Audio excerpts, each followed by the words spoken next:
ನಮಸ್ಕಾರ ಗೆಳೆಯರೆ, ಇನ್ನೂ ಹೆಚ್ಚಿನ ಸ್ಫೂರ್ತಿದಾಯಕ ಹಾಗೂ ಮನೋರಂಜನಾ ವಿಡಿಯೋಗಳಿಗಾಗಿ ಈ ಚಾನಲನ್ನು ಸಬ್ಸ್ಕ್ರೈಬ್ ಮಾಡಿ.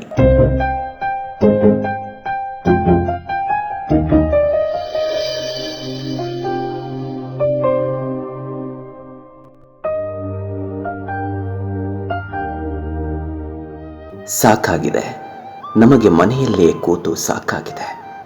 ಉದ್ಯಮ ಕಾರ್ಖಾನೆಗಳು ನಿಂತಿದೆ. ದೇವಸ್ಥಾನ, ಚರ್ಚ್, ಮಸೀದಿಗಳಲ್ಲಿ ಮೌನ ಆವರಿಸಿದೆ. ರಸ್ತೆಗಳು ವಾಹನವಿಲ್ಲದೆ ಖಾಲಿಯಾಗಿದೆ. IT ಕಂಪನಿಗಳು ಮುಚ್ಚಿದೆ. ಮನೆಯಲ್ಲೇ ಕೆಲಸ ಮಾಡಿ ಎಂದು ಕಳುಹಿಸಿದ್ದಾರೆ. ಆಟವಿಲ್ಲದೆ ಮೈದಾನಗಳು ಬಿಕೋ ಎನ್ನುತ್ತಿದೆ. ವೈಭವದ ಮಾಲ್ಗಳ ಲೈಟ್ ಆಫ್ ಆಗಿದೆ. ಸಿನಿಮಾ ಥಿಯೇಟರ್ಗಳಲ್ಲಿ ಗಾಢ ಕತ್ತಲೆ ಆವರಿಸಿದೆ. ರಂಗಮಂಟಪಗಳು ಪರದೆ ಇಳಿಸಿದೆ. ಇಲ್ಲಿ ಬನ್ನಿ ಸರ್, ಇಲ್ಲಿ ಬನ್ನಿ ಎನ್ನುವ ಸಂತೆಯ ವ್ಯಾಪಾರಿ ಕಾಣೆಯಾಗಿದ್ದಾರೆ. ತರಕಾರಿ ಎಂದು ಕೂಗುವ ತಳ್ಳುವ ಗಾಡಿಯ ಅಣ್ಣನ ಸ್ವರ ಕೇಳುತ್ತಿಲ್ಲ. ಸಮುದ್ರದ ಅಲೆಗಳ ಸ್ಪರ್ಶವನ್ನು ನೋಡುವ ಕಣ್ಣುಗಳು ಇಲ್ಲವಾಗಿದೆ. ಈ ನಡುವೆ ಮನೆಯ ಸಂದುಗಳು ಸ್ವಚ್ಛವಾಗಿದೆ. ಯಾವುದೋ ಹಳೆಯ ಆಲ್ಬಮ್ ನೆನಪುಗಳನ್ನು ಮರುಕಳಿಸಿದೆ. ಬರೋಕೆ ಪುರ್ಸೊತ್ತೇ ಇಲ್ಲ, ನೆಕ್ಸ್ಟ್ ಟೈಮ್ ಬರ್ತೀನಿ ಎಂದ ಹಕ್ಕಿ ಗೂಡಿಗೆ ಸೇರಿದೆ. ಇದುವರೆಗೆ ಹೊರಗಿಡವದ ಒಂದಷ್ಟು ಪ್ರತಿಭೆ ಹವ್ಯಾಸಗಳಿಗೆ ವೇದಿಕೆ ತೆರೆದಾಗಿದೆ. ಮನೆಯ ತೋಟ, ಕೃಷಿಯೆಡೆಗೆ ಕಣ್ಣು ಕೈಗಳು ಚಲಿಸಿದೆ. ಅಡುಗೆ ಮನೆ ಹೊಸ ಪ್ರಯೋಗಕ್ಕೆ ಸಾಕ್ಷಿಯಾಗಿದೆ. ಗೆಳೆಯ ಗೆಳತಿಯರ ನೆನಪು ಮರುಕಳಿಸಿದೆ. TV ನೋಡಿ ಸಾಕಾಗಿದೆ. ಮೊಬೈಲ್ ಒತ್ತಿ ಬೋರ್ ಆಗಿದೆ. ಕಾಣದ ಸಿನಿಮಾಗಳನ್ನು ನೋಡಿ ಹತಾಶೆಯಾಗಿದೆ. ಸದಾ ಎಲ್ಲಿಂದ ಅಲ್ಲಿಗೆ, ಅಲ್ಲಿಂದ ಇಲ್ಲಿಗೆ ಓಡುವ ಕಾಲುಗಳಿಗೆ ಹಿಡಿದಿಟ್ಟಂತಾಗಿದೆ. ಒಂಟಿತನ ಕಾಡುತ್ತಿದೆ. ಒತ್ತಡ ಹೆಚ್ಚಾಗಿದೆ. ಮನೆಯಲ್ಲಿಯೇ ಇದ್ದು ಹುಚ್ಚು ಹಿಡಿದಂತಾಗಿದೆ. ದೇಹದ ಆರೋಗ್ಯದೊಂದಿಗೆ ಮಾನಸಿಕ ಆರೋಗ್ಯ ಕಾಪಾಡಿಕೊಳ್ಳುವ ಅನಿವಾರ್ಯವಿದೆ. ಮನೆಯಲ್ಲಿಯೇ ಇರುವ ದಿನಗಳನ್ನು ಸರಿಯಾಗಿ ಯೋಜಿಸುವ ಅವಶ್ಯಕತೆ ಇದೆ. ನಮ್ಮ ಹವ್ಯಾಸಗಳಲ್ಲಿ ತೊಡಗುವುದು, ಪ್ರೀತಿ ಪಾತ್ರರೊಂದಿಗೆ ಮಾತಾಡುವುದು, ಪುಸ್ತಕ ಓದುವುದು, ಉತ್ತಮ ಸಿನಿಮಾದ ವೀಕ್ಷಣೆ, ವ್ಯಾಯಾಮ, ಯೋಗ, ಬರವಣಿಗೆ, ಚಿತ್ರಕಲೆ, ಸಂಗೀತ, ನಮ್ಮ ಆಸಕ್ತಿಯ ಕ್ಷೇತ್ರಗಳಲ್ಲಿ ನಮ್ಮನ್ನು ನಾವು ತೊಡಗಿಸಿಕೊಳ್ಳಬೇಕು.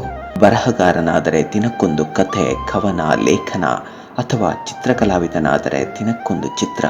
ಹೀಗೆ ನಮ್ಮನ್ನು ನಾವು ತೊಡಗಿಸಿಕೊಳ್ಳಬೇಕು. ಇದರೊಂದಿಗೆ ಹೊಸ ಪ್ರಯೋಗಕ್ಕೂ ಮುಂದಾಗಬಹುದು.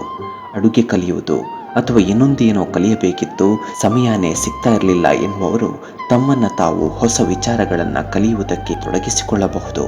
ಇದು ಇಂಟರ್ನೆಟ್ ಯುಗ. ಎಲ್ಲವೂ ನಮ್ಮ ಅಂಗೈಯಲ್ಲಿಯೇ ಇದೆ. ಹೊಸ ಯೋಜನೆಗಳನ್ನು ಹಾಕುವವರಿಗೆ ಇದು ರೈಟ್ ಟೈಮ್. ಮುಂದಿನ ಯೋಜನೆಯ ಪೂರ್ವ ತಯಾರಿಯನ್ನು ಸರಿಯಾಗಿ ಮಾಡಿಕೊಳ್ಳಬಹುದು. ಸ್ನೇಹಿತರೆ, ಅತಿಯಾಗಿ ರೆಸ್ಟ್ ಮಾಡಬೇಡಿ. ಮನೆ ಎಂಬ ಪ್ರಪಂಚದಲ್ಲಿಯೇ ಕ್ರಿಯಾಶೀಲರಾಗಬೇಕಾದ ಅವಶ್ಯಕತೆ ಇದೆ.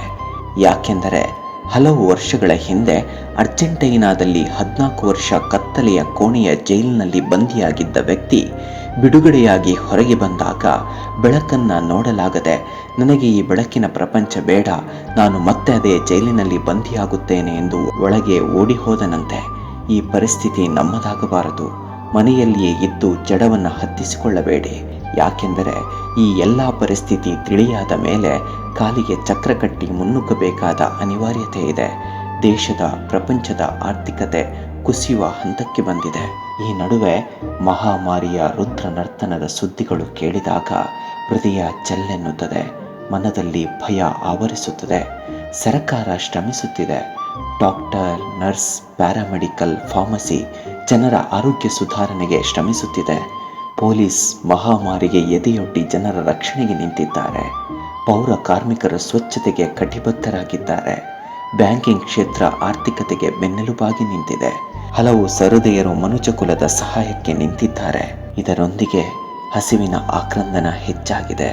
ದಾನಿಗಳು ಆಹಾರವನ್ನು ನೀಡುತ್ತಿದ್ದಾರೆ. ಕೆಲಸವಿಲ್ಲದೆ ಜನ 1000 ಮೈಲು ನಡೆದು ಮನೆ ಸೇರಲು ಮುಂದಾಗಿದ್ದಾರೆ. ತನ್ನ ಮಗನ ಶವವನ್ನು ಹೊತ್ತು 100 ಕಿಲೋಮೀಟರ್ ನಡೆಯುತ್ತಿರುವ ತಂದೆಯ ಸುದ್ದಿಯೊಂದು ಕೇಳಿದೆ. ವಿವಿಧ ಚಟಗಳಿಗೆ ಒಳಗಾದವರು ತಮ್ಮ ಮಾಲು ಸಿಗದೆ ಖಿನ್ನರಾಗಿ ಆತ್ಮಹತ್ಯೆಗೆ ಶರಣಾಗುತ್ತಿದ್ದಾರೆ. ಮಂಗಳನ ಅಂಗಳಕ್ಕೆ ಜೀವಂತ ಮನುಷ್ಯನ ಕಳಿಸುವ ತಯಾರಿಯಲ್ಲಿರುವ ಮಾನವನಿಗೆ ಜೀವಿಯೊಂದು ಮೂಕವಾಗಿಸಿದೆ. ಬದುಕನ್ನು ಹೀರುತ್ತಿದೆ. ಈ ನಡುವೆ ಆಕಾಶ ತಿಳಿಯಾಗಿದೆ. ಗುಬ್ಬಚ್ಚಿ ಮನೆಯಂಗಳಕ್ಕೆ ಕಾಲಿಟ್ಟಿದೆ. ನವಿಲಿನ ಸ್ವರ ಮನೆಗೆ ಕೇಳುವಂತಿದೆ. ಬೆಳ್ಳಕ್ಕಿಗಳು ತಮ್ಮ ಸಹಿಯನ್ನು ಶುರು ಮಾಡಿದೆ. ನದಿ ಸಮುದ್ರಗಳು ಸ್ವಚ್ಛವಾಗಿದೆ. ಮೀನುಗಳ ಚಲನೆ ವೇಗವಾಗಿದೆ. ಪ್ರಕೃತಿ ನಲಿದಿದೆ. ಮಾನವನ ಅಟ್ಟಹಾಸಕ್ಕೆ ದಣಿದ ಭೂಮಿ ನೆಮ್ಮದಿಯ ನಿಟ್ಟುಸಿರು ಬಿಟ್ಟಿದೆ.